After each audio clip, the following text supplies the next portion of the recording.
And this is our coordinator, Major Murphy Black. Why do they have nicknames? You should know what the group is called.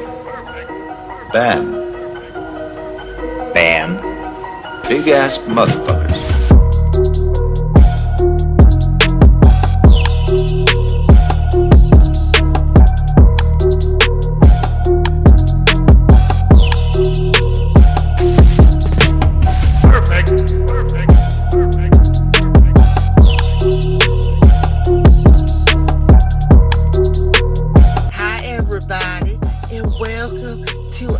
Brand new BAM podcast. I'd like to introduce myself. My name is Anna Nicole Smith.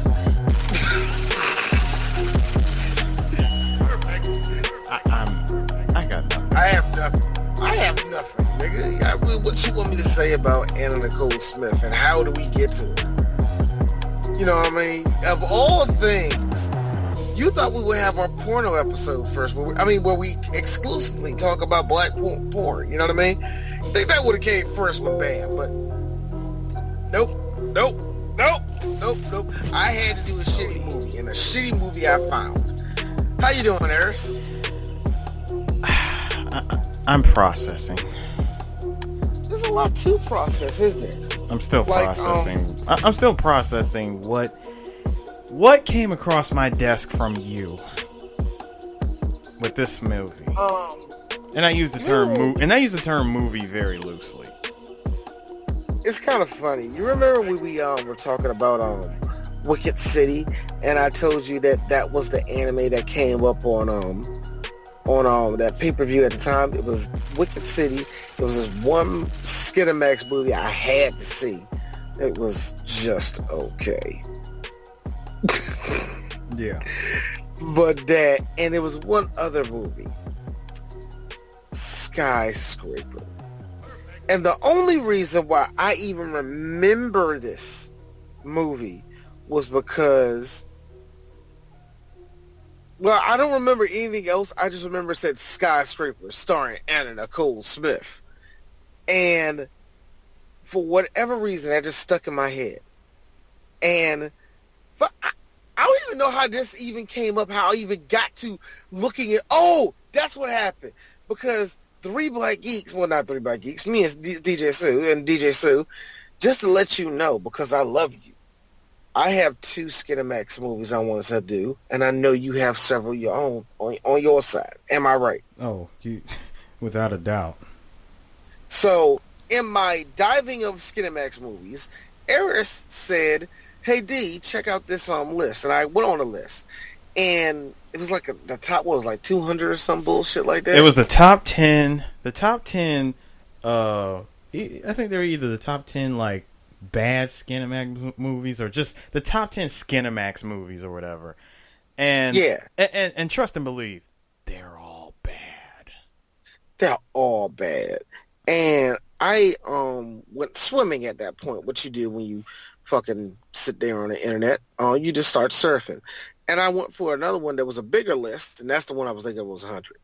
Because sitting at number 89 was Skyscraper. And I was like, Skyscraper?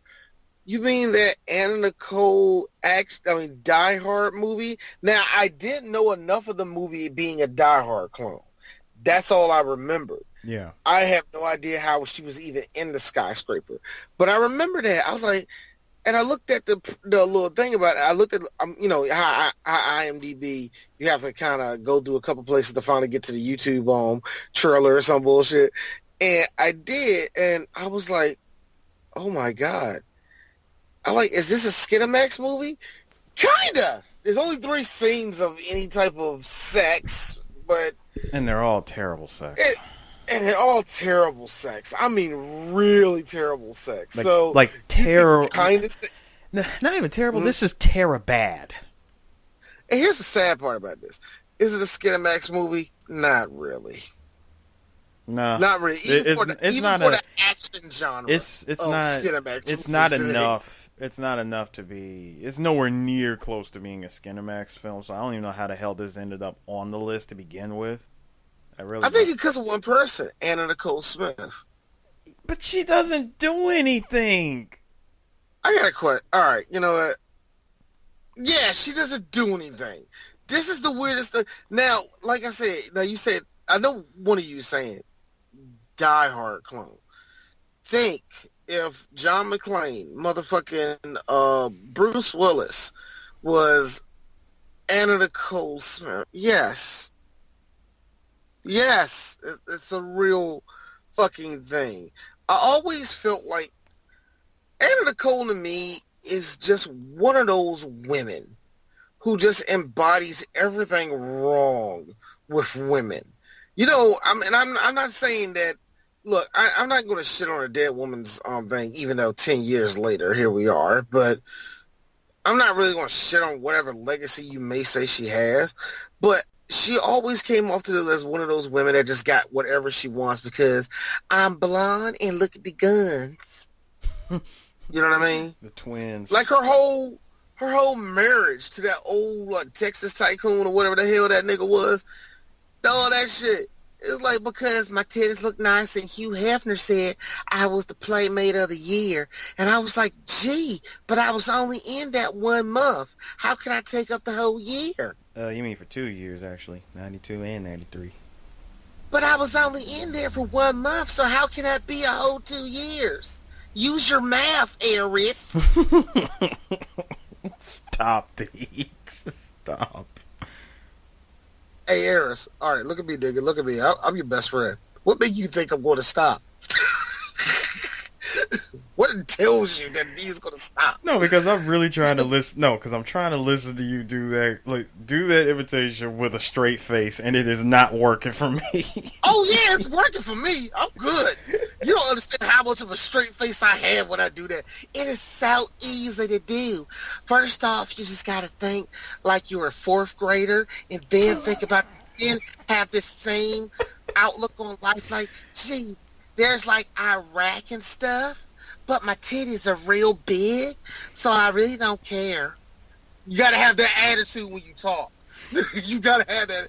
It's like a hint. There is a hint of white privilege in there, but they're too stupid.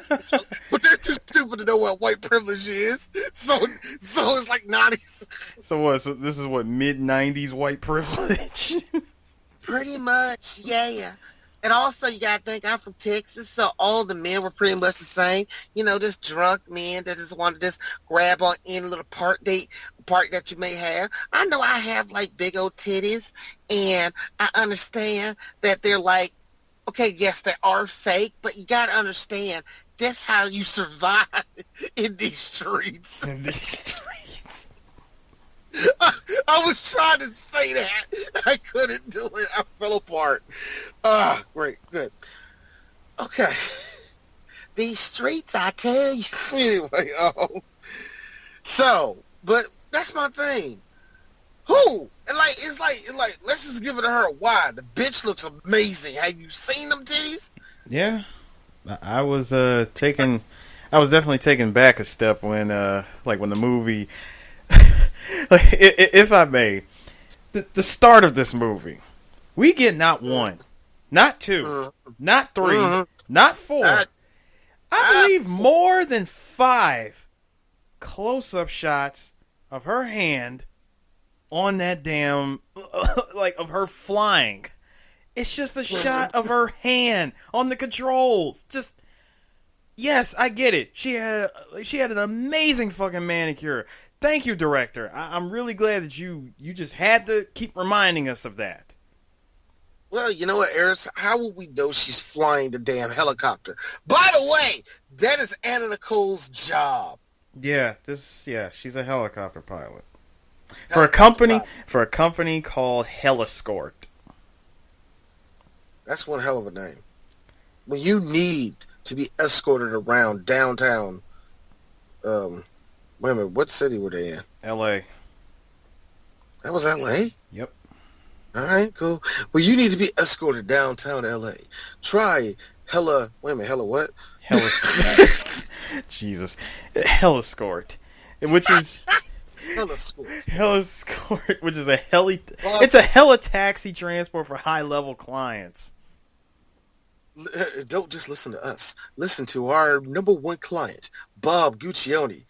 I do not approve of the message that is being put out. Yes, hell escort for the best. That sounds like a dude that has a lot of chest hair. Anyway, never did get rid of it from the 70s, huh? You gotta think about that, man. Guccione ran Hustler, which Hustler was pretty much porn. That it was. Pretty much porn. And over there, Hugh Hefner was like, "Now, see, that's the problem about That's the problem about you young generation. See, us gentlemen of the 1950s, we know how to treat women while also objectifying them. Isn't that right, Tootsie? Yes, it is. Yes, it is, Mr. Hefner. That's good. Now shut the fuck up and make me a sandwich." Well, he gives her a pat on the ass. Look at this. Here's Bob Guccione. Hey, Hugh, I've been noticing there's been a couple of black eyes that you want to... You see nothing. While he's in the... still smoke... Like, hold up, D. Still smoking that pipe while in his robe. I imagine that shit, man. You go to... Man, just imagine that shit really like you go over to the motherfucking Playboy Mansion. Yeah, man, this shit live as shit. Hey, D, what's wrong with you? There's a lot of girls with black eyes, man. What's going on? That's funny. Like then, that's not funny. Hold on. Then you ask them what happened. They don't say they got hit by a door. Apparently, they got hit by a bag of oranges. I mean, like all no. And my reaction would have been all of you at the same time. No. Here's Chris. Well, you gotta understand, man. Oranges are in season. Shut up, Chris. Chris will do that shit. You know he will. Chris will explain how a girl got her ass, how a woman is getting abused. Like we stupid as shit. He'll cover for that nigga. I got you, bro. See, what happened was the bitch fell. Oh my gosh, man. No, but I got a question. How did I get to the Playboy Mansion? Oh yeah, Anna Nicole Smith. Yeah. So, can we be pigs for a minute, because we always are when it comes to BAM? It's BAM. D. It's BAM. We're not supposed to ask for permission. That's right. We love ashy pussy. Anyway,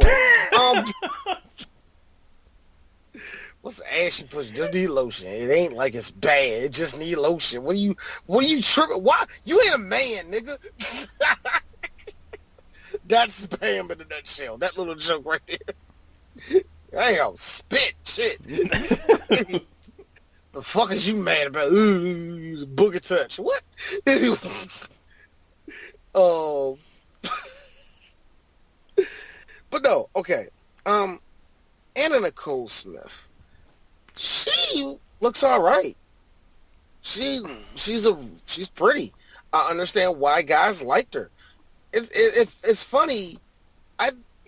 She looks to me less plastic. Well, kinda. Well, you know what? I don't know. To be honest with you, her and Pam Anderson kind of had the same type of plastic look to them, but nah, Anna was on another level. But Anna didn't look bad for a girl that had fake titties. There we go. I recovered. Like, I would say that, and that was like the big thing in the 90s.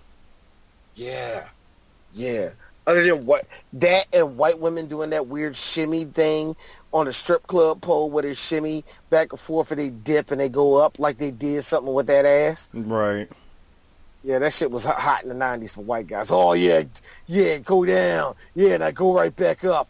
Oh, man, that's hot. Nothing fucking jiggled.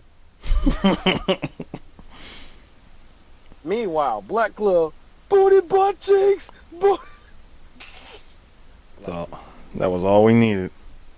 Luke, somebody, who was it? Wherwood Jr. said he went to a Luke concert when he was like in college, and this bus pulled up, and the door were butt cheeks, and they opened up, and all these bitches just started flying out. I was like, oh my God! He said, out of all this chaos, I saw this man sitting down reading the Wall Street Journal. It was Luke. I meant some of the booty clapping. It was all the women running around. All this debauchery that he caused.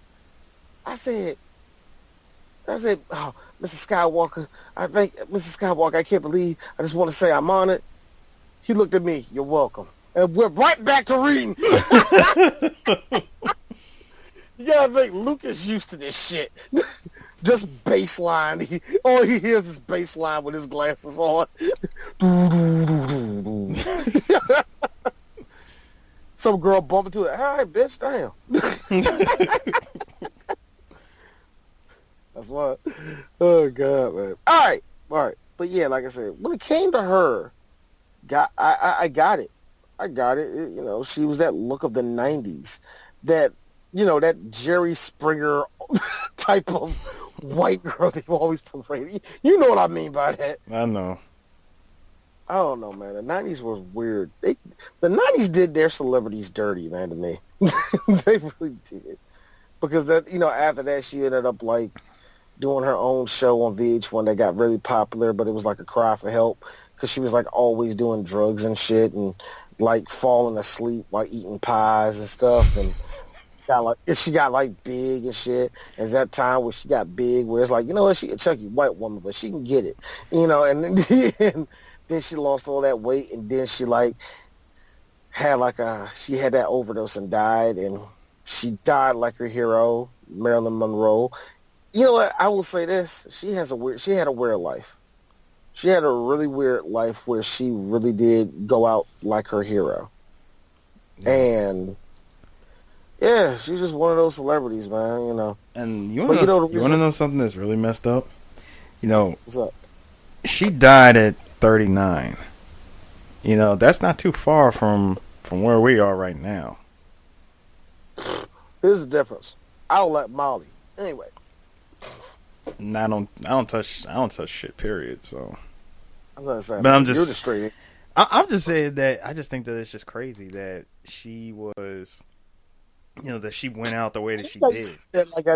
I like the way you said that. By the way, you was like, hey, it was like what was I expecting to hear from you? Like Chris was like, I'll drink a little bit. You go with me. I like my weed. Here's your black tar heroin for me. You really thought I would think that was going to come out of you, Harris? Come on. What, y'all think so want to party? Just seeing how wild all that, you know, how all that happened, because like you said, she had that show on VH1, and like you said, it was a cry for help. And I think like what happened with her was the same thing that kind of happened with Whitney when she was on Bobby's show. It was like that one episode. She saw them ratings and saw what the press was saying about her, and she was like, "Oh no, can't happen. Like, will not return for the next episode." And I think what happened with her, what happened with Anna was she probably saw herself from the show, and then you saw it. You saw because not only I think what was it? She had disappeared for like a couple of months, and then she she disappeared for like a couple of months. And then she came right back, and she became the spokesperson for what was it? Hydroxycut, something like that. You know, like Stacker. I don't know. No, it wasn't Stacker. It was definitely It was the diet pill, the whole diet pill. But you remember the early 2000s, like the early 2000s, Hydroxycut was everywhere. Like you could not turn on the TV and not see that damn commercial. And they showed. Couldn't find out I heard that shit was like illegal now to make. Right? She was the spokeswoman for that, and when and I remember seeing her commercials, like you saw her, which I thought was messed up. Like the picture that they got of her before, you know, it was her during her big girl days. They were wrong. They were wrong on VH1, and then it showed what she looked like. And it wasn't like they just showed a picture. No, they showed her at like some red carpet event. She came out with that tight ass dress, and the twins, they were just lovely. I mean, she looked. She looked great. Just had a picture of her in Garfield pants. No, see, because I used to watch the show. All right, I used to watch her show. That's the funny thing. I watched enough of that. Yeah, I watched enough. I'm gonna put it like this: I watched enough. I ain't watched every single episode, but when I watched enough of it, holy crap, she was always in like a one-piece dress. I'm sorry. Oh, I just wanted to Anna, look at me. Look at me, Anna. If I give you one more beer, I won't call you a faggot. Faggot, that's enough, Anna. That's enough. That's what the show did, yeah. It was just like, and then you get the other times where she actually like walked around the block, and then she have this introspective moment where it really goes nowhere, where it really just goes to, you got a ho-ho. Gotta say, for a big white bitch, she knew what time it was. It's funny how she became every other woman from motherfucking Texas. That right. Damn quick. Right. She had... Now, Eris, I got a question, because you know this, but you told me what it was before. What was Anna Nicole's real name? Okay. And all right, look, I never said her real name until I saw this part, which is actually a good segue. We're going to segue right back into the movie now. Yeah, we have to. Yeah. When she, and I'm going to jump ahead a little bit, when she met up with the obvious movie's antagonist, and this dude is quoting... We need a name for this nigga. We need a name for this nigga. Let's see. Brown, not Raul Julia. Brown, not Raul Julia. I was thinking something more of PBS... PBS,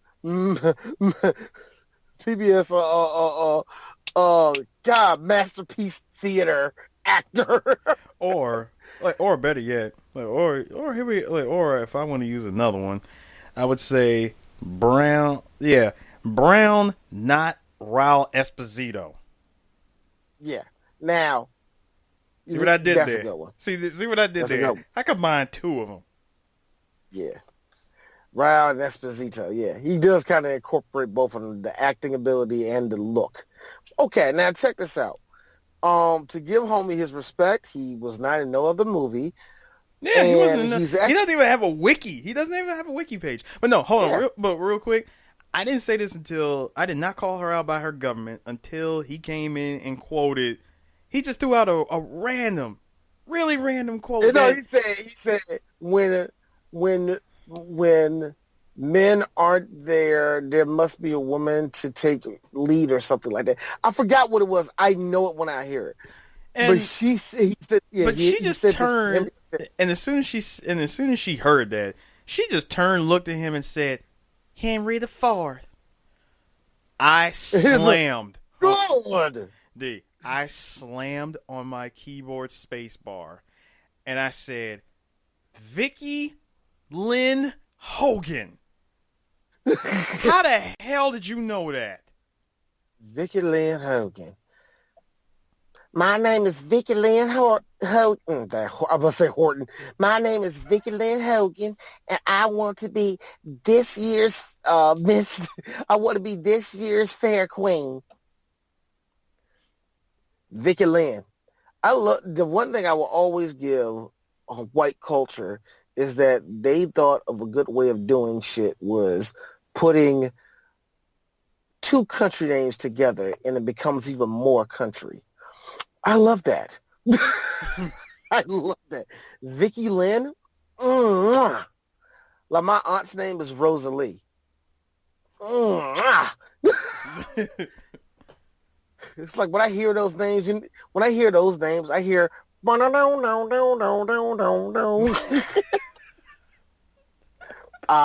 know the little tune of "I Wish I Wasn't Dixie." Don't.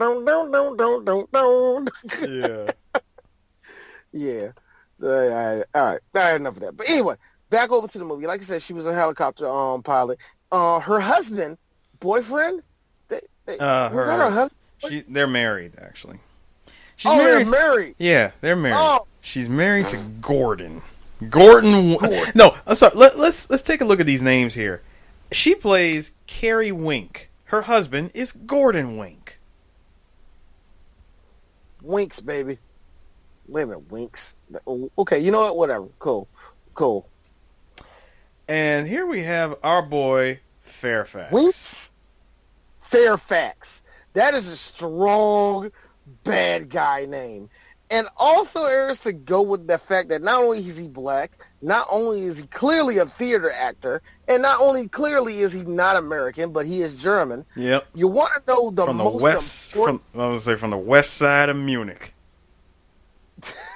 Do you want to know the most important thing about this brother? He is by far the best thing about this movie. This is one of the best villains you will see in a shit movie ever. And he just elevates it every time he's on screen. Because you think he's going to just be a bad actor all around and have hokey lines. No. He has hokey lines and he finds ways to ejaculate over more of them. He just does a great job of being a bad guy. There's this one, the first time we see him, he's chasing down this guy with a briefcase. And he's on a rooftop, and he says this Shakespeare quote, because that's all the fuck he is, because, you know, bad guys only quote Shakespeare. Yeah, his line, like, he's... Okay, first of all, hold on. First of all, we got a German actor. He plays a ruthless South African criminal mastermind who only talks in Shakespeare quotes. I mean, you gotta understand, people, this is gymnastics, what they're trying to pull off, but they don't, because they have an actor. If you said this nigga was from a Tibetan monastery, it will still go over the same terrible but fucking glorious.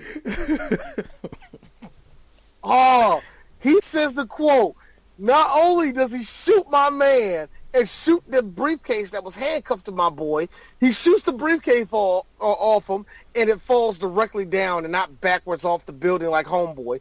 But he shoots my man falls off the building, and it goes back to our boy Fairfax, and he says, "Ciao, Bella." And when he does that, you have to, here's me. I did not ask for this man's O-face. But I did it. And I really appreciate that movie. I really appreciate that movie. Good God. Wow. I remember, Eric, the first time I seen it, I was like, wow, that was great. How many 10 minutes? 10 fucking minutes. All right, it's only been 10 minutes. This super. 10 goddamn minutes. Whoa! No movie. Like, it's only 10. Okay. That was only 10 minutes in. Okay, that was your... No, all right, dude. That was your wild out moment for you. You want to know my wild out moment? Was seeing from, was the rocket's point of view as it flew into a car window. Not once, but they loved that shot so much that we had to see it at least 4 more times. The director was like, we gotta show that shit again. Like, well, do we have to? Because they won't let us show Anna's tits anymore. We have to put in more filler. That's good filler, goddammit. And you know, and speaking of other shit that just doesn't make no sense, I love seeing a car. This movie. Seriously, dude. I love seeing. I love movie cars. I really do. I really, really love movie cars. Which one? The old boxed GM cars? No. I'm not even getting to that. What I mean by what I love movie cars is I love a movie car that can pretty much stand up to anything. It's just a tank. It's a tank, like it's a tank with a GM motor in it. That's all it is. It's just a tank. Because this thing took 5 rockets and kept going. And you want to know something that I just could not take? I couldn't take it out of my mind. The whole time I'm picturing GTA. And as I'm picturing GTA, not only am I seeing rockets that are doing like little to no damage to this car, but holy crap, every time the car was driving, why was I hearing the same Oldsmobile from San Andreas? Dude. It was that same, the exact same engine. I said, okay, this came out in 1996. And San Andreas didn't come out until, what, 2004?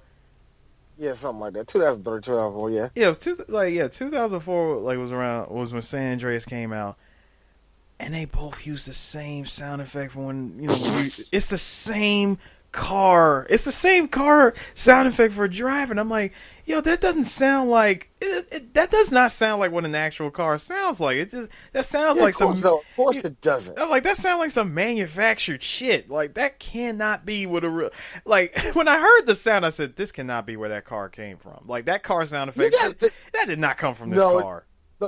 No, it didn't. But you know what? You know what did? See, that's for you. For me, it's when one person got shot and you heard, "Bwah!" I'm like, okay, I already know what sound effect machine you're using. You're not fooling me, movie. But I liked how they not only cornered this one. This is an FBI deal, and nobody's cleared the roofs or the side roads. And better yet, They just let an 18-wheeler just roll up on their ass. Unload. Oh, that whole scene. Like, first of all, this is an FBI deal. Why the hell are y'all meeting in the middle of an alley, surrounded by high ass buildings with no clear? Like, nobody cleared the windows, the rooftops, no clear exit, nothing. Nothing. Who would think this was a good idea? Like, this is just a recipe for just bad planning. I love how they're like, you got the money, you got the stuff. No. You won't get the stuff until you got the money. Like, you sure you got the money? You sure you got the stuff? You want me to come? Like, you want me to step out, come back in, we start all over again? Nah. Where the money at? It's not the room.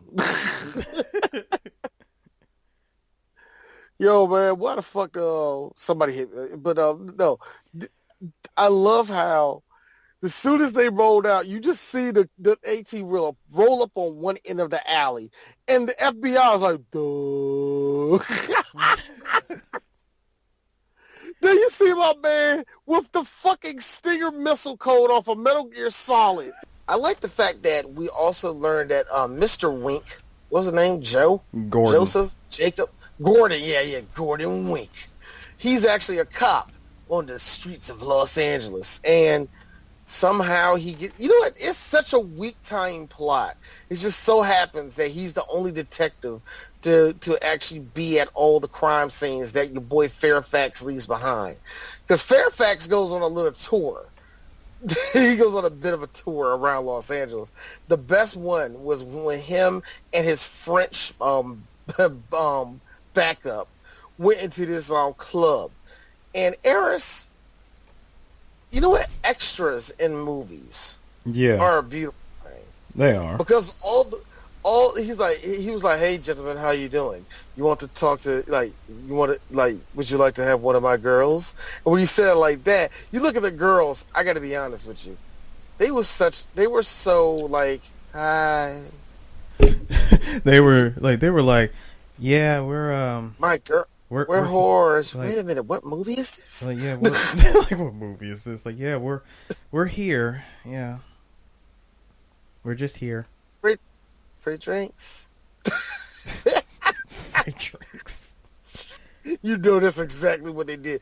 All right, extras, come in here. We only give you $5. SAG regulations, but free water. So get that. All right, lights up.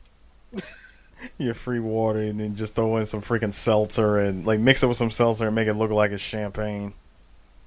Oh my gosh, man! But I like how he takes it to the back room and they do a little deal for, I guess, what is this, like a bomb? You know what? I have no idea what the fuck you're heisting. Okay, what it is, it's not so much a heist. What it was what it was, again, this was they're supposed to be. What they were supposed to be doing was, what Fairfax was doing is he was collecting a series of 4 interlocking electronic devices that could somehow shift the balance of power in the world. And he does that. Oh, yeah, you're right. Yeah. By having 4 magical computers. Exactly. And this is in 1996, so you already know that all it takes is just one floppy disk, and that would just fuck everything up.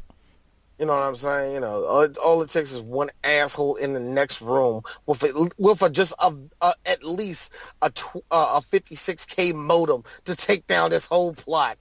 That's all you need. No, see, it's the 90s. It has to be a floppy disk. It has to be. It has to be. Yeah. Happy ending. But but he goes to this guy. He said, do we have it? He's like, so are we good? Like, it looks like we're going. Like, looks like we have a deal. It keeps getting better. As for you, and he takes out his gun, and my man takes a slow back up. Like, no. Like, what is this? Not even no. It's just, hey, what is this? And he waited for the gun to be brandished and fully pointed at him to go, hey, what is this? I'm like, you really couldn't see the telegraphing that Fairfax was doing, did you, bro? You're going all the way home. He shoots my man. My man does a full-on flash kick out the window. Flash I just no, because you saw the glass just perfectly come out like a flash kick. You're right. I'm like, he shot this nigga. This motherfucker dramatically flips out the window. Like, why? He would have never got shot out the window if you just stayed still. You just would have fell right down. No, instead, you got shot like you got hit by a shotgun, and you go right out of a fucking... Which makes no sense. I'm like, dude, you getting hit. I understand you getting hit by a bullet, and that would cause, like, of course that would cause the force of you to hit a window, but how does getting hit by a bullet cause enough force to make you fly out of a window? I want to know the flipping, though. The flipping's the more important part of that. Because, no. That's a third-story window. You mean to tell me the glass is that goddamn weak? It was not. Well, D, it was 1996. Okay, I give you that, Eris, but I'm pretty sure that window technology, even at that time, whatever. Look, the point is, how the fuck that nigga fly out that shit? It makes no sense, yo.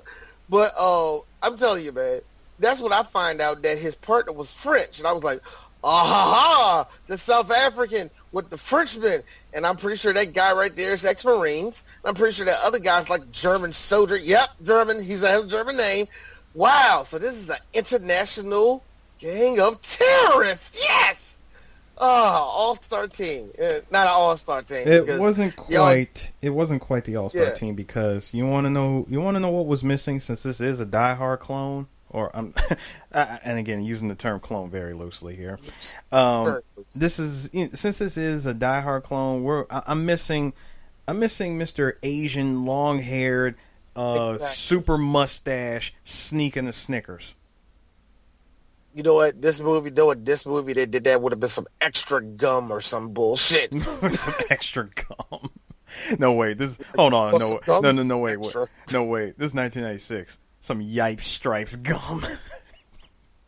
Yeah, because that's exactly the effect this movie has is the same effect as a Yipe Stripe flavor than cardboard. What the hell? Flavor was made out of cardboard and nothing else, and the fact that that gum company had the nerve to make two versions of that shit, and they were both terrible. I mean, the fucking balls on them, for real, man. Let's make two different flavors. One blue, so blue got different flavor. Of what? What? I always felt like there was like this magical fairy that came sugar dust all over those things, and the sugar, and that's all it was. It's like, done. Wow, thank you for that. Now I have rubber in my mouth. Thank you very much. That's how I describe. That's how I describe girls who are not good, right? Yeah. And here's my respect, because I respect my girls who are all natural. Got beautiful afros. They don't go to the gym, shit like that. I respect y'all women, but what I don't like is like girls who I just know who are fake. Good example, like Black China. Like I'm pretty sure that's what it is. She is like fruit stripe gum. Like really, oh damn man, she got a big ass, some big sexy ass lips.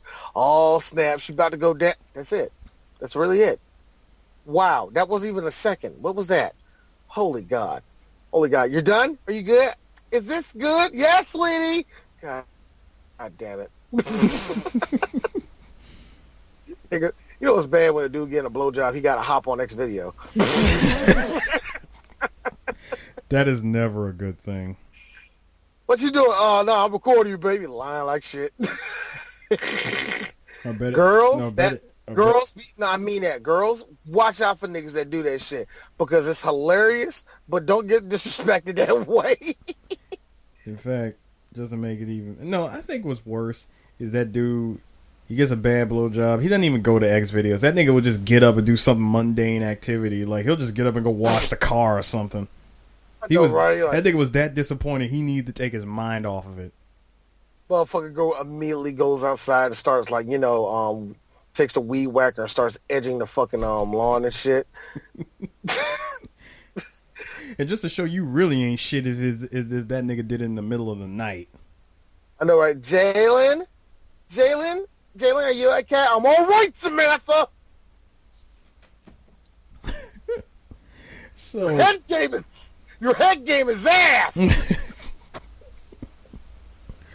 What type of network is that? God. Where did you learn these words? From Cardi B. From Cardi B.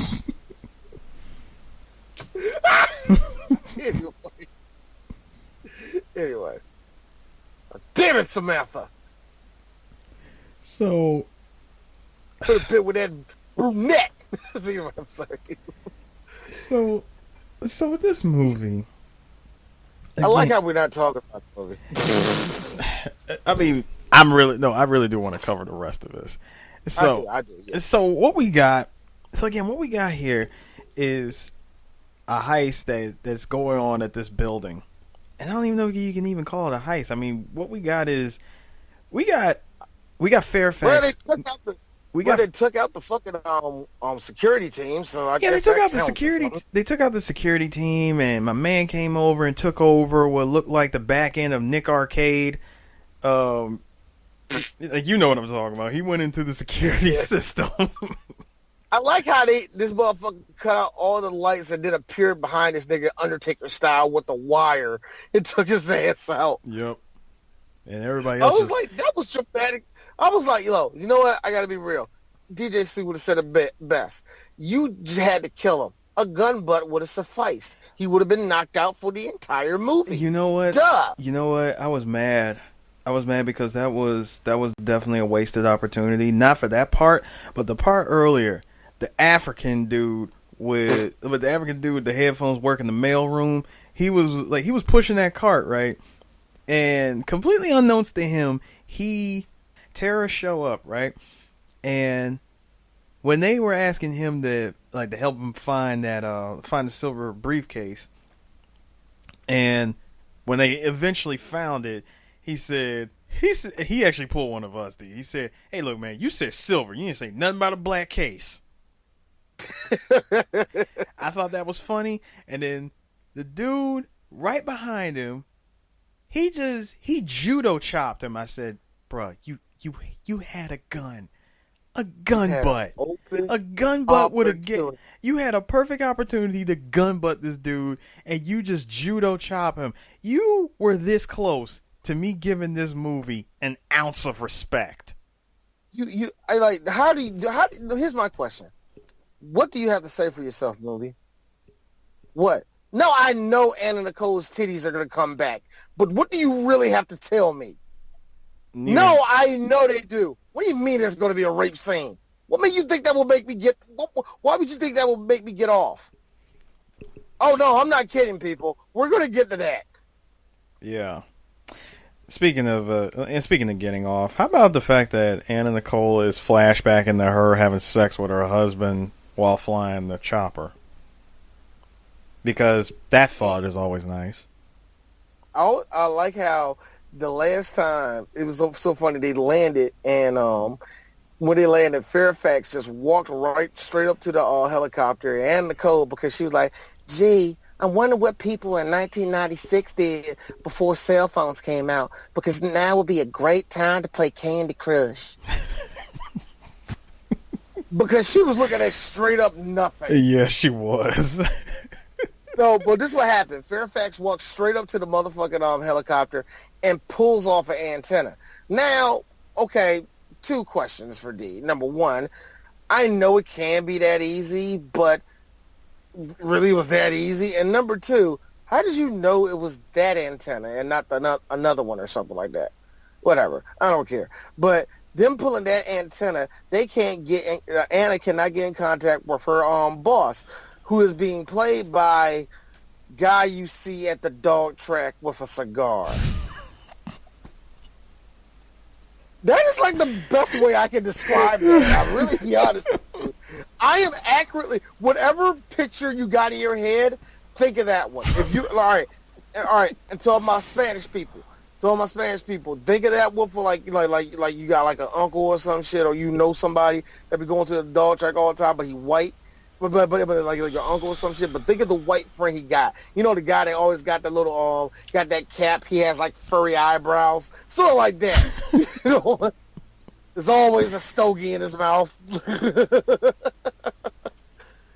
But for real, like, hey, what happened to you, Toots? So her husband now, doesn't her husband get in contact with her boss? No, actually, or something like that. No, her husband gets in contact by the chief of police, and the chief was telling him about a situation that's going down at the Zytex building. Now, first off, Zytex. Now, if I can mention something about this Zytex building, first of all, this 86th floor skyscraper is a legit building over in the Bunker Hill area of L.A. All right, cool. And it's the fifth tallest building in the city. Now, cool. Now this skyscraper has been in popular culture.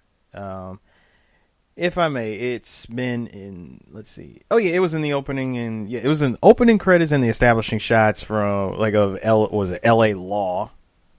On that show, it was in Tony Pro. Yeah, if you remember, it was in Tony Hawk Pro Skater 3. It shows up in GTA 5, and it does. In fact, if you remember, it was it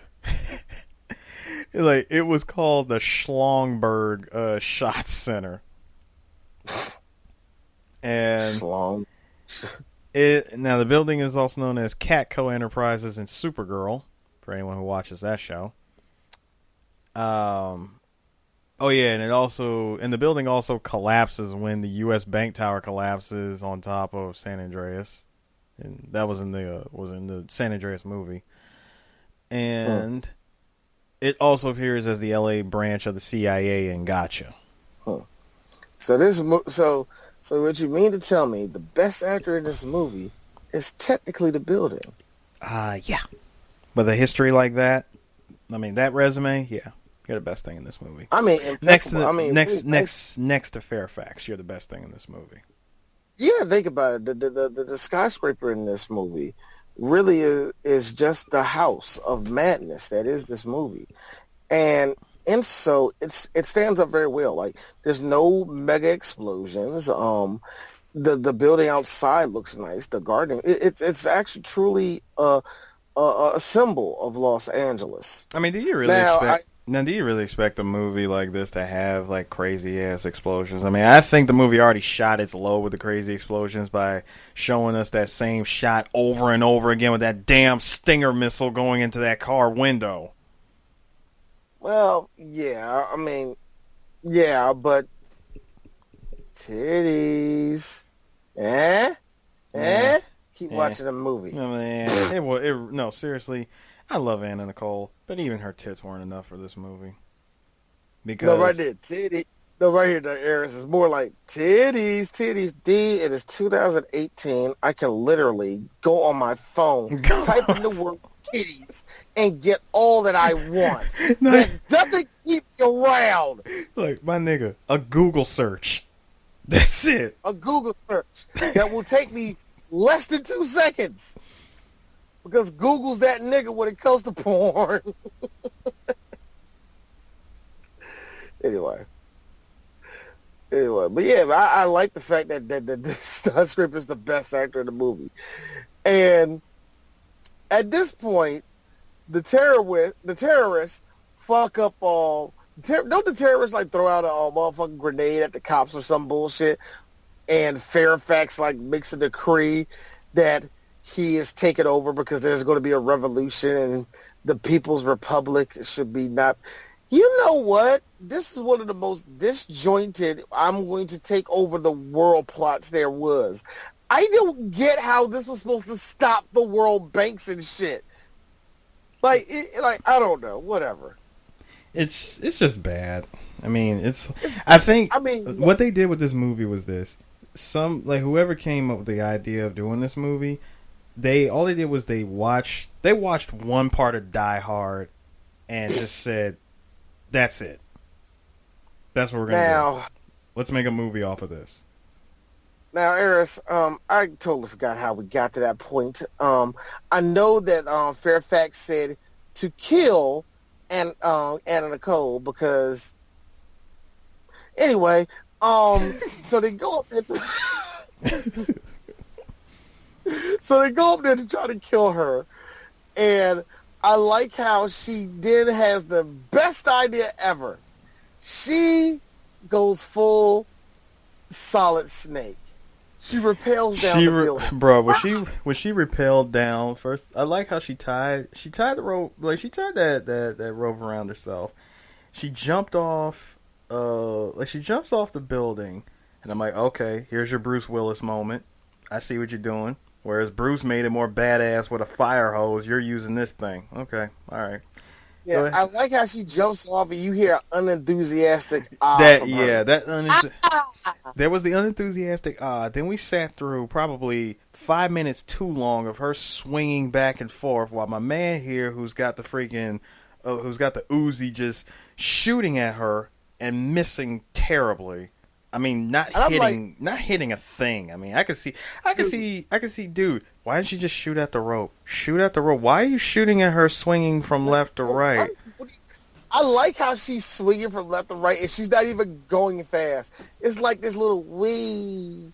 Right. Wee. Golly gee whiz, it's amazing that he has such bad aim. Oh, well. God, there's a lot of dead bodies on the ground. What's going on? Yo, I'm serious. With all that missing, I feel bad for the people who are being terrorized on the ground, just seeing bullets rain in front of the damn door. You know what I mean? Right. What the hell's going on? I like how she gets enough time to break into one of the windows. And you know how when you see somebody try to break into the window, they go a couple times before they finally break it and shit? Yeah. What we got from her was that very unenthusiastic, that can't be bothered, of her kicking down the window. And finally she manages to break through just as Duke finally got it in his head to shoot out the freaking box that the rope was tied to. I mean, it took him long enough. Despite him not reloading. Actually, that was weird. I don't think he ever reloaded on that thing. Anyway. He did not. He did no such thing. Oh, okay. Wonderful. Wonderful. I thought this movie was going to make sense for a second. Thank God. No. Holy shit. We got close, Harris. We got real close on that one. Yeah, we did. I like how, but like you said, you just unenthusiastic, because that's exactly what she did. Meanwhile, I think like the dude that owns the building, his son, is like a part of giving the terrorists what they want, and he plays like lackey for a second and a half. Oh, so in other words, he was homeboy where all he had to do was just say, Hans, Bubby, I'm your white knight. I was really hoping he said something like before Fairfax, like, so Lois down or some crap like that, and homeboy said something back. So you have read Shakespeare too? He was like, yes, and I want to be your Horatio. Wait a minute, are you quoting Hamlet or? Because I don't think Horatio was like that in the story at all. You know what? We put way too much thought into this plot. Yes, you will come with us. I was like, this. It didn't make any sense. I like how when he ran to Anna Nicole, because he met Anna earlier. Don't worry, it doesn't matter. It led to nothing. This is what we get from Anna Nicole with blood on her face. She's just had to rappel down the side of a skyscraper. Eris, how you said it was like 80 stories or something like that? Yeah, 86 stories. 86 stories. She had to be on like right now. She has to be like on the I don't know, just like the 60th floor, or whatever. But she's gone through all this hell, and the guy sees her. He was like, "Holy crap, what's going on?" And she says, in the most dramatic, Oscar-worthy way ever, "Somebody's trying to kill me."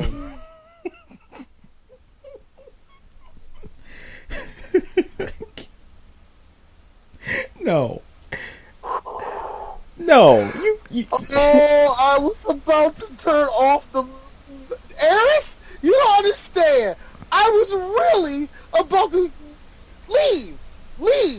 Just slam the computer down and enjoy the rest of my day when I heard that. I'm not even bullshitting you. That was actually my breaking point. I was like, holy shit.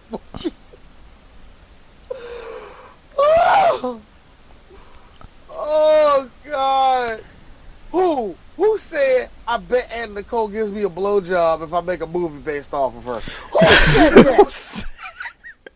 Did somebody lose a bet? Who?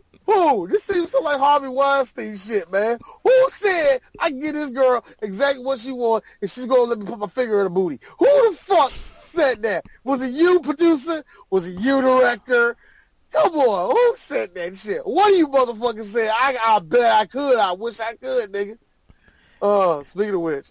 Did you like how right after I was listening to one of the new Diplomats songs, and Cam mentions Dame Dash slapping the shit out of Harvey Weinstein on the set of Paid in Full.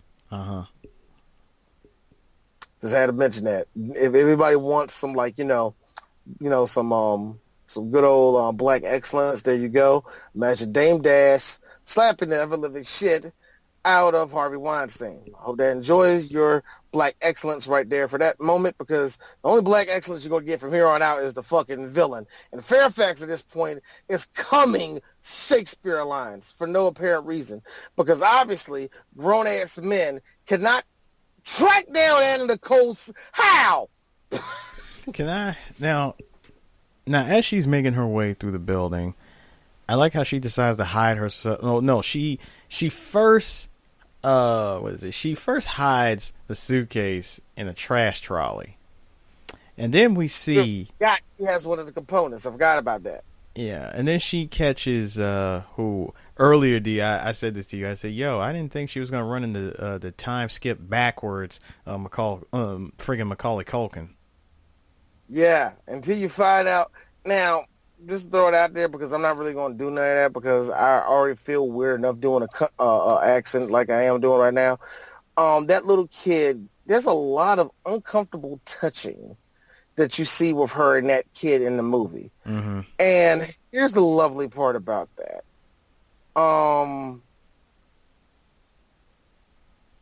You know what? I think I should just save it for the end. You know what? I'm not even going to mention it to the end of the movie. So let's just go. Okay.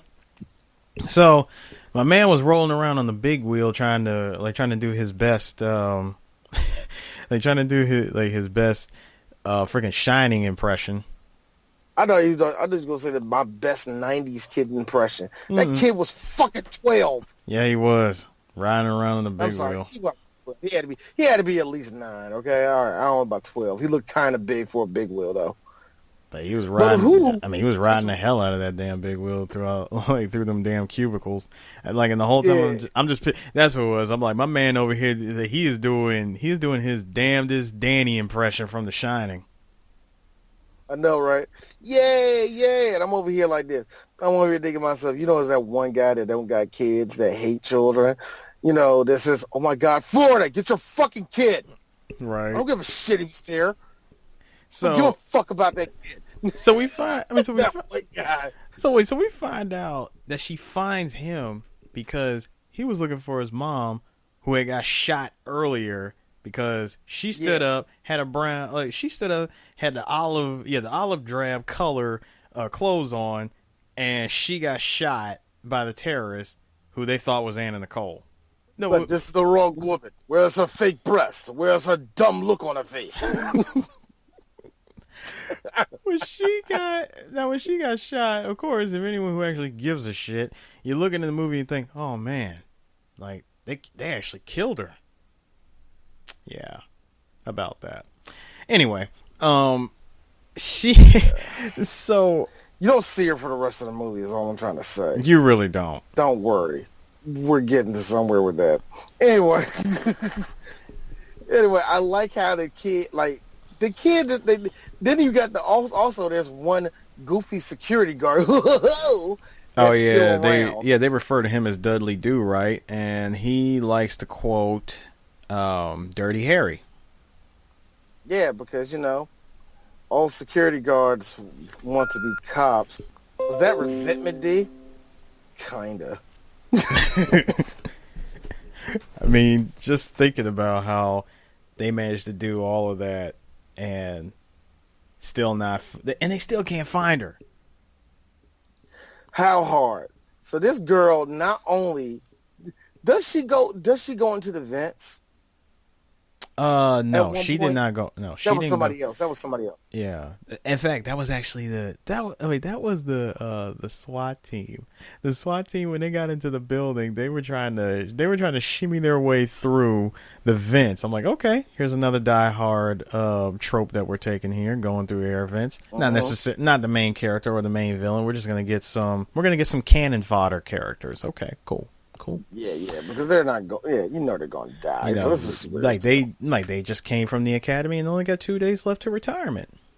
Those guys are the most convenient. They had plans to go home and make a farm and raise a family and all that stuff. Man, look. Hey, one guy over here, respect his situation. He had a motherfucking graduation to go to. It was his baby sister she was supposed to die when she was 6, but now she's graduating. She was supposed to go there. Like, not today. No.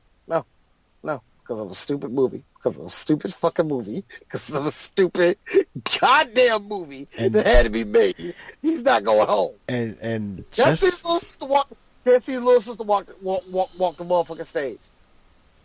Thank you, Fairfax. Because, dude, how is it that you guys are supposed to be super trained professionals? You're sneaking through the vent or the ventilation system.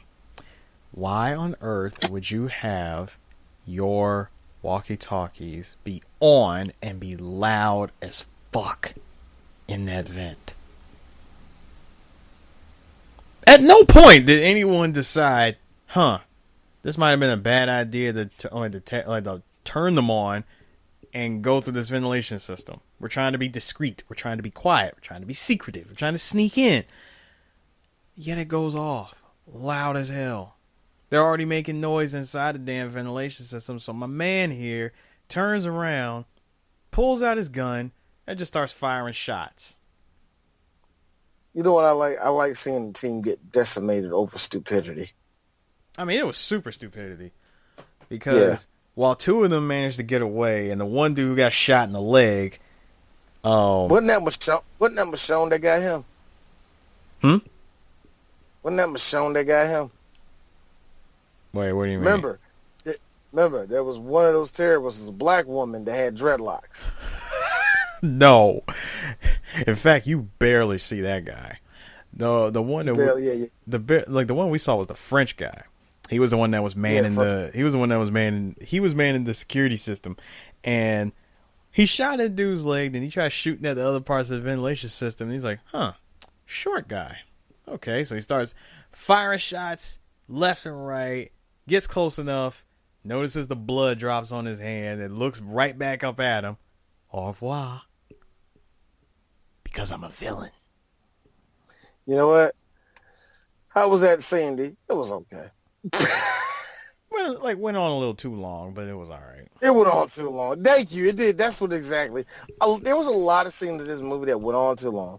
Good example was there was this one scene where, for whatever reason, because Anna Nicole argued with her husband that morning about her wanting a baby and wanting the relationship to mean more. It's really about having a baby because that's all you remember. Because all you really hear from her is like, but I want a baby. You say I don't have the responsibility to get one. and stuff like that. You know, her. And then I love how her husband was the voice of reason. Carrie, you spend your days flying in the skies, and I'm on the ground seeing the worst kind of shit like imaginable. You work days, you work in the daytime, I work nights. But if we put 2 and 2 together, that will make the perfect daddy and mom. You have her during the day, mama will be there at nighttime. It's that simple. Plus, I know all of my ABCs, and I can teach it to them. By the time you come back from work, we will just be hitting Z. What are you laughing for? This is a serious. What are you laughing for? This is serious. I want a baby. I'm starting to think that you love that job more than you love me. Carrie, you knew I was a cop when you got with me.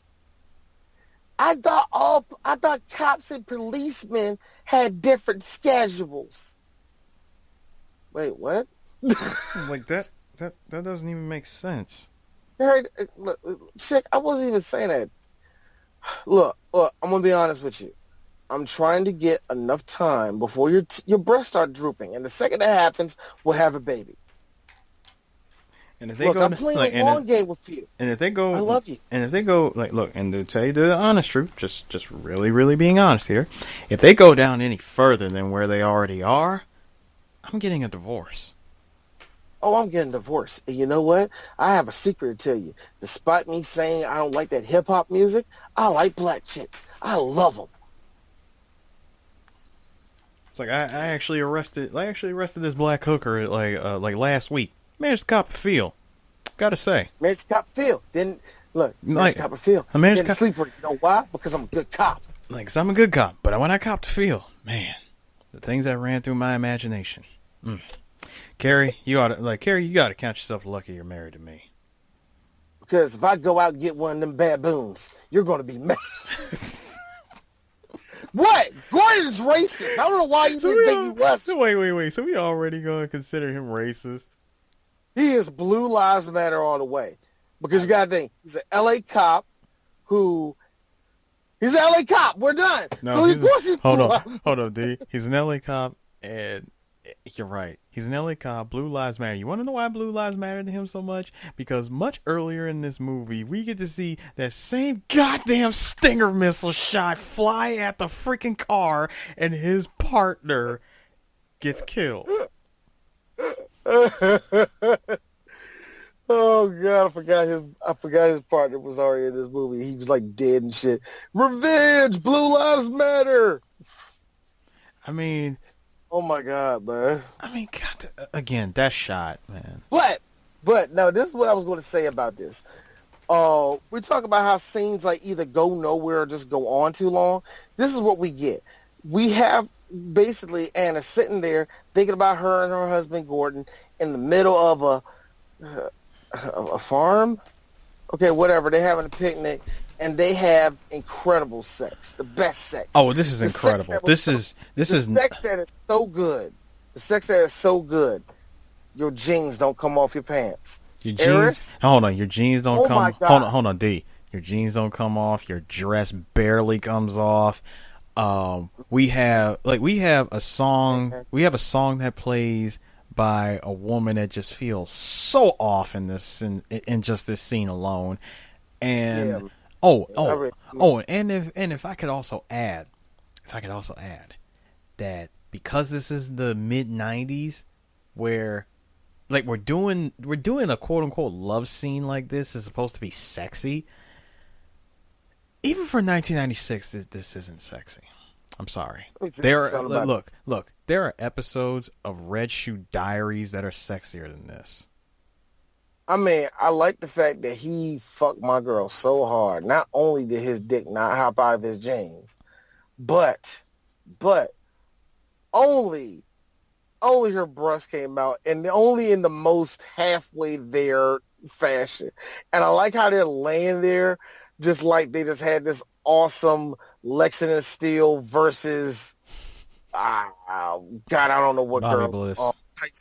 Bobby Bliss type of sex, where they're just laying there in the ether of it all. I'm like, wow, I wish I had sex that was good that my pants never came off. That's when you truly know that you're in love with somebody. When you fuck so hard, your clothes stay on. That's how you know that's the person. But the best thing about this scene was after. The best part was after, where she's just sitting there. And this is exactly what happened. Jay golly whiz. That was a weird flashback I had. But I think that was more of an introspective moment because I was thinking about my husband. Well, time to get up very, very slowly and look up and look brave. I need to find out. And scene. Where? Why? Why did you get those extra 6 seconds? No, hold on. So this is when she meets up with Barney Fife, and Gee, man, I was waiting for us to run to Pauly Shore's brother.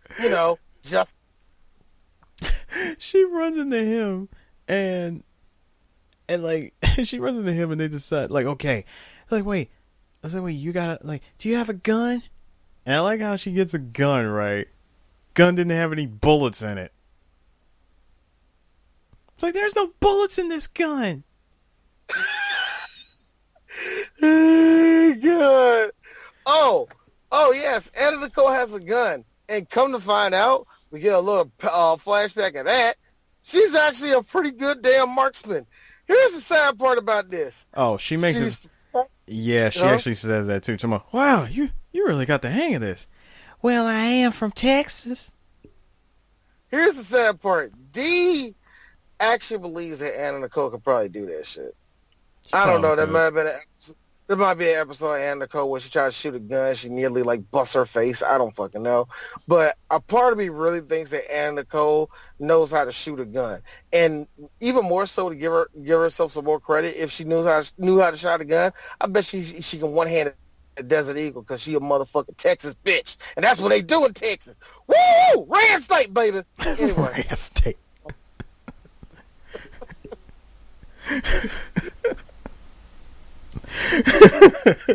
Red State. I'm sorry. I did early Kyler. Red State, baby. Woo! That's more Georgia thing, really, for that one.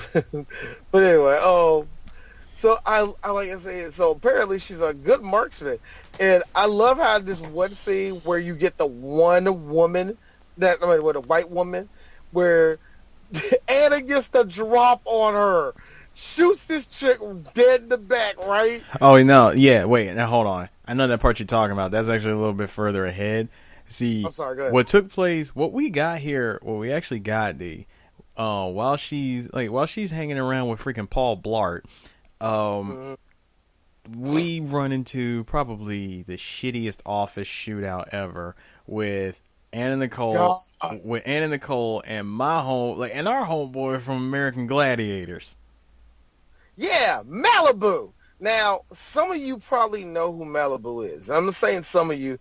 There's more of the people that are in the know of shit of American Gladiators and of 80s and 90s action movies. You've seen Malibu before. He's actually a decent-looking white guy, blonde hair, kind of tall. If he has his shirt off, he's actually quite muscular.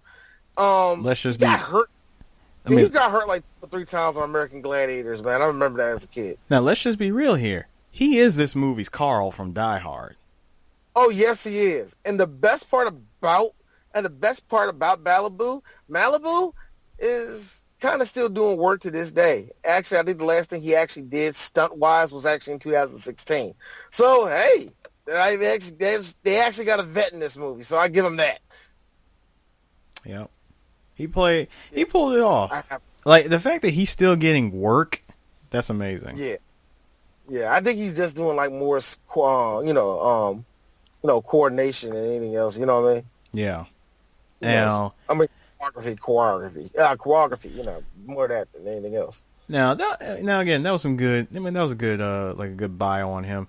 Now let's get into this shitty, like the shitty shootout here, bruh. Dude, how can you be 5 feet apart from each other and still miss? Dude, I you know what? I have ran into 2 movies lately, not including this one, but I have ran into movies that look like one of those video games with bad AI. My thing is, if you're gonna do an action movie, you know you're gonna have a gun, you know you're gonna have a shootout. Hire a not even a stunt coordinator, just hire a proper choreographer for shit like this. I know, right? In this case, like you said, they're 5 feet away from each other. Here's me. When I saw that, I was like this, dude. I don't care what they do, but Activision need to go ahead and patch this shit. So, this needed a patch. What the fuck they doing? They need to patch this shit. Look at this shit. Damn. Oh, this shit, no, put this shit on YouTube, man. No, for real, man. For day 1, I found the first glitch. Look at this shit. The sad thing is, I thought somebody, I like, even with this shootout, I said, why do I got a feeling nobody's gonna reload? We're just gonna see we're gonna see bullets fly. Like, I counted. First of all, Anna Nicole, you have a 6-shooter. How the hell did you fire off 12 shots? I want to know, no, not even 12 shots. Here's me. Where did those not even the extra bullets come from? How were you able to reload? That too. That's a 6-shooter. Son. She didn't pick up any bullets. What the fuck? Like, son, you are waving around Rick Grimes' gun from The Walking Dead. Do you know how impractical that gun is? Heifer, you ain't reloading. Heifer, you're not reloading. Again, here's me. Activision need to patch this shit. Activision, they make it. Turn Rock, Turn Rock needs to fix this shit. Yo, Treyarch, Rocksteady, somebody fix this. Yo, somebody fix this shit. You gotta call out the developer. You can't call out the publisher. Call it whatever. Hey, yo, Frostbite, y'all my niggas, but what the fuck is this shit? What is this? Patch this shit. So, that one dude, but you got that one dude on the PC that does this little short 3-minute video of him patching it, and then saying to the camera, I'm done fixing your fucking games. Right. Oh god. Anyway. So after that shootout, and unfortunately, thrilling shootout. Yeah. After that, then we unfortunately had to say goodbye to Malibu. Which is fine. This movie ain't that damn good. So what does she do to further mess with the terrorists? So she starts lighting freaking like waste paper bins on fire, causing the fire alarm to go off, and it also took out the computer camera. It actually took out the surveillance cameras. That did that too. I didn't know that I didn't know. Look right there. You put down the papers. Look at the rest of the class. Nobody has any questions? No. Okay, no questions. Like, I did not know that causing a fire would cause the surveillance cameras to go out. Well, you know what, Eris? These cameras aren't waterproof, number one, and number two, the cameras are always put in place to where even if they could short circuit like that, the person that will put up the cameras will make sure they be put in a spot where they can't reach the cameras. You will do this in the case of these situations, and you want to get the widest shot. You know what? I'm making too much fucking sense. Look, this movie's stupid. It is stupid. And to be honest, because the movie realizes that it has like an additional 25 minutes left, the gunman... Doesn't the movie realizes that shit? It does. Like, fuck, we still got time to fill up. Shit. So the terrorists managed to catch her, and this is when Fairfax and another gunman, his left hand man, they capture her, and she says, look, this is what we're gonna do. I know where the briefcase is. I tell you what, you take me over, I'll take you there, but you have to let the hostages go. Now, keep in mind, the only reason why they managed to find the only reason why the terrorists managed to find her to begin with is because our boy, Mr. Hey, you looking for the blonde, big tits, really hot? I know where she is. That was this movie's that was this movie's Hans, Bubby, I'm Your White Knight. Yes, it was. So after he shows him where she is, and for his efforts, just like our boy, he got killed. Because shrug shoulders. Right. Just shrug. I'm just gonna shrug off of that. I mean, look. You knew he wasn't gonna live. I can tell you that much. You knew he wasn't gonna live. Mm-hmm. And then what happens next is the so they decide this is well we have everything that we need here. The freaking henchman decides to take her. He says, I'll take care of her. Oh, of course you are. Of course you're gonna take care of her. Incoming possible rape scene. And let me tell you something. Rape scenes in Skinamax movies are uncomfortable. They're uncomfortable. They're uncomfortable. They try to make it look sexy and it doesn't work at all. It ain't like porno movies now where you see the guy slapping the shit out of the girl and then the girl bites her lower lip and you're like, oh shit, it's about to get sexy in here. And then you bust a nut and then you feel sad for yourself. This is totally different from how it is now. Is what I'm really trying to get at. Can I also say that Eric's like this. Okay, finish. Okay, finish over. Anyway. No. I just want to point out something. Can I also say, since this is a movie that was made in 1996, you take out. Let's say Anna Nicole had nothing to do with this. Let's just replace Anna Nicole. I want to replace Anna Nicole with another actress who's just as dry as her, and that is my girl Amy Rochelle. Amy Rochelle, where would I know her from? Rebecca's Secret. Oh God. Which came out a year later. Dude, God. she has having a conversation with her. Having a conversation with her, holy shit, is like. It's like, I'm asking you, do you want some orange juice? And bitch, you're making it sound like you're getting ready to fuck me. She talks in sexy. She talks in she talks in moments in love. She responds in any time, any place. I know. Hi. What do you want to do? Breakfast. Do.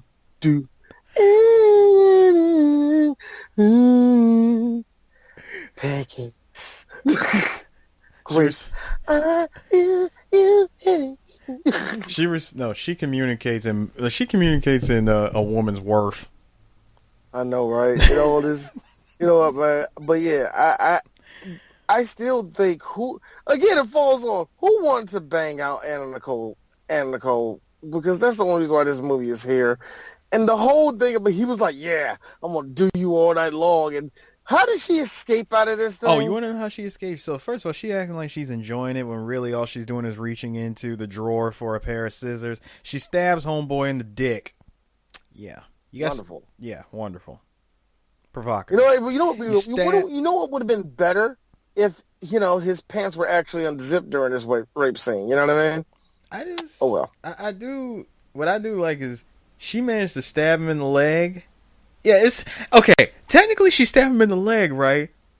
But I want to say this was a magic stab wound because, bruh, how do you get stabbed in the leg, but in the next shot it shows you bleeding out your dick?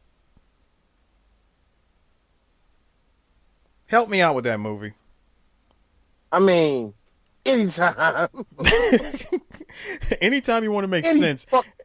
Anytime you want to make sense of the movie, please. You know what? It's bad enough that this movie has like people being obviously 80-yard and still failing at giving out real emotion. It's bad enough that half this movie is like that. What makes it worse is when we have to get scenes that end the movie like this.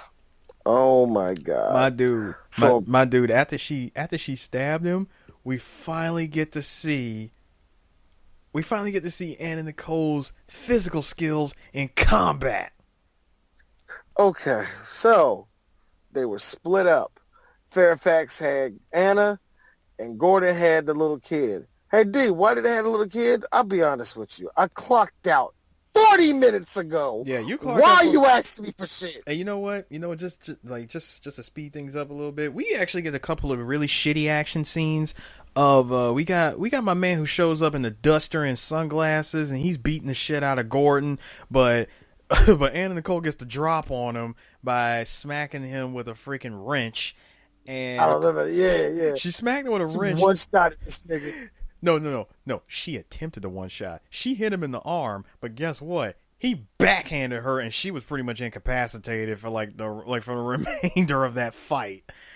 And, oh my gosh! But and then what is she? No, and then how does that fight? And then of course, how does that fight scene end? By her picking up a gun and shooting him. Here's me played but she shot the dude. This is like you're like sitting at your desk like doing homework. I'm sitting in your beanbag. Hey, yo, dude, your whole fucking team suck, man. Fuck, you're not even grinding on this game, are you? No. So Anna Nicole is your strongest person. I mean, she the only one that killed her. Just shut the fuck up. You don't even play this game right. So your squads. I said it to one of my friends. I was playing 8. I was playing Final Fantasy 8, and I forgot where I was at. I was like, dog, your squad is some shit. You ain't doing nothing in this game. Or you're like, nah, man, I don't grind like that. You have to in this game. Yep, unfortunately. At 8, you have to. You have to in 8. In order to get anywhere in that game, you gotta. Anyway, all right, I ain't going back to that. But I like how this motherfucker, she's like, let him go. So it's like, just let him. I'm not let him go, but I forgot what. But this motherfucker Fairfax did says this is a perfect time for more Shakespeare, and the sad story of her. His Juliet and her Romeo. At Gordon. Now, real talk, he totally missed this nigga. Oh, yes, he did. But it causes Anna Nicole not only to have enough time to judo chop the gun out of his hand. Fairfax does a combat roll towards the gun, but it's too late. Anna's right in front of him, and Anna has the stance of a girl who is like, I can't describe to you the stance. You have to see it to fucking believe it. D, that stance is legendary. But you want to know what else is also legendary? Somebody, I don't want to say it was Anna. I really don't want to say it was her. I want to say somebody, the director or the producer, either the director or the producer. One of y'all watched that ending fight scene, the double impact, where Jean-Claude was roundhouse kicking the shit out of Bolo before he electrocuted himself. You had Anna Nicole roundhouse kick freaking Fairfax several times before knocking him off the damn building. She did the rolling discus slap to that nigga twice. Did hit that nigga with a roll. But the best part about it, though, is her charge up to it. Because if you see it, her stance is like a girl that doesn't know how to punch. It is the funniest. I was like, I recorded it for all my friends to see. And I said, yo, you guys, check out Cynthia Rothrock over here. Cynthia Rothrock. Yo, but the best part was the final roundhouse kick. My fucking nigga... Fairfax got kicked. He was like, and then he ran to the other side of the building to jump off. Just to jump off. My man falls out.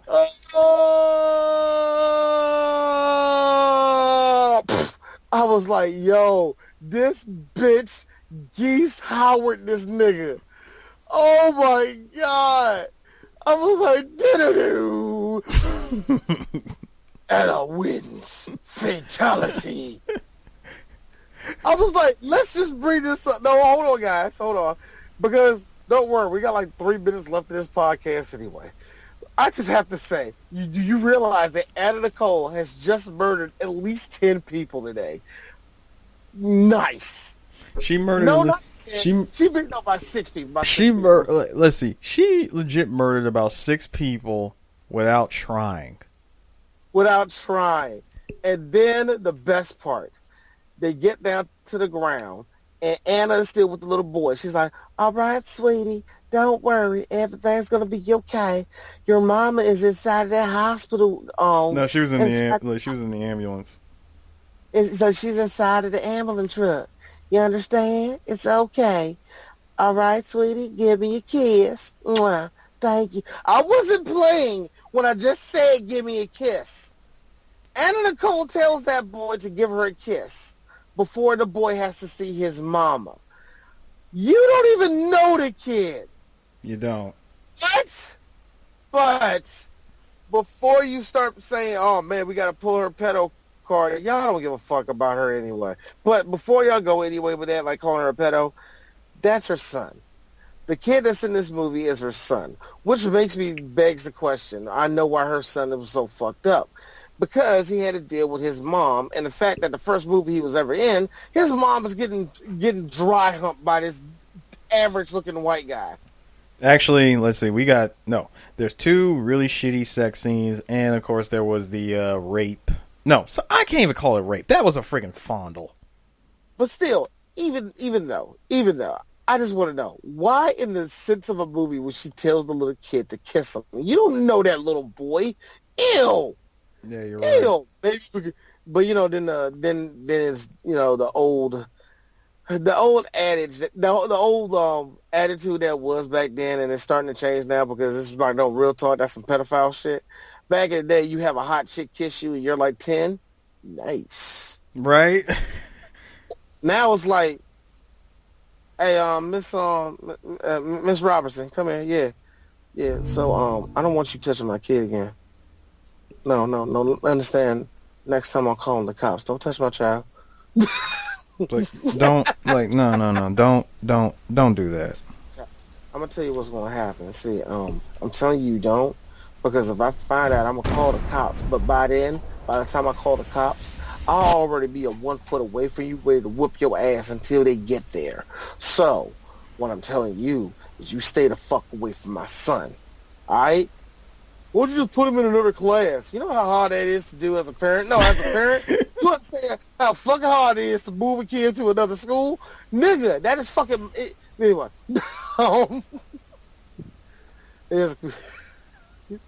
know I got like 3 parents that listen to it. It's like, that nigga got a point. You understand how hard it is to move a child in a school anyway. But yeah, they all hop. And the best part was the chief says something. The chief says something to Gordon, and here come Anna. And you say I can't handle a baby. Here's me. No, first of all, you got that wrong. The chief was speaking the chief was talking to Gordon in LAPD. Yeah, I gotta tell you something. That's the biggest crime we've seen in this city in years, and you took care of it. Yeah, LAPD. Thank you. So again, here's me as I'm watching this movie. So, roll credits, something. Anytime you want to roll credits, please. All right. Look, and then of course yes, Anna, please go right back to the well of wanting a baby again. Please do that, because we didn't get tired of hearing that the first 8 times you mentioned in the movie. You know, it's amazing that, there's only like 3 minutes left in this movie, and yet we get to the last 2 minutes, and you're dragging! What the fuck? You're dragging. Ed! Oh my god! And the This slow, and does- then D and the it throws down slowest, anchors hard. no D and the slowest fade out ever. Ooh, this movie, had a lot of goddamn nerve. Let me so tell you, much nerve. this movie, I'm telling you, Eris, I'm proud of ourselves because, god damn it, I tell this to everybody that's going to be listening to this podcast. Please, watch this movie. Watch this movie. I mean it. If there's a bad movie that you like, if you're a bad movie enthusiast like me, this is the one you want. Ooh, I found a classic for you. And show it at a party, especially when the sex scene comes on. Oh my god. You know what? I will say this, Harris. Anna Nicole was a lot of fucking things. I didn't know that she was an action star. Right. You know what I'm saying, sir? I didn't know that this chick was an action star. Wow. This movie had a lot of fucking nerve to be this goddamn long. Oh, that was amazing. It makes absolutely no sense that I just want to know who thought this was a good idea. Ooh, again, and I'm not trying to be a pig about it. Who was trying to bang Anna Nicole Smith? Which one of you? The producer, the director? Who? The writer? Who? Or was this like, oh, Hugh Hefner like, hey, man, get my girl up on the movie, dog? Is it that? Was it that? I'll accept that. I'm not being real with you. I'll accept that shit. That makes sense to me. You know what I mean? But what the fuck? And then said, though, Eris, it needs to be a Die Hard movie. Yeah. Someone and really wanted this to be a Die Hard movie. Yeah. You know, the Die Hard clone genre is really unappreciated because within the Die Hard clones, you actually have a couple of them that are really fucking good. You know what I mean? They have the same type of sense of urgency. It's inside one night. Joe Everyman has to take everybody down. You know what I mean? And it's always an international group of terrorists. You know what I mean? This movie had that. Except this time, it was taken down by Playmate of the Year. So, I mean, it was bound to happen. You know, clock's wrong a broken clock's wrong. Broken clock is right 2 times.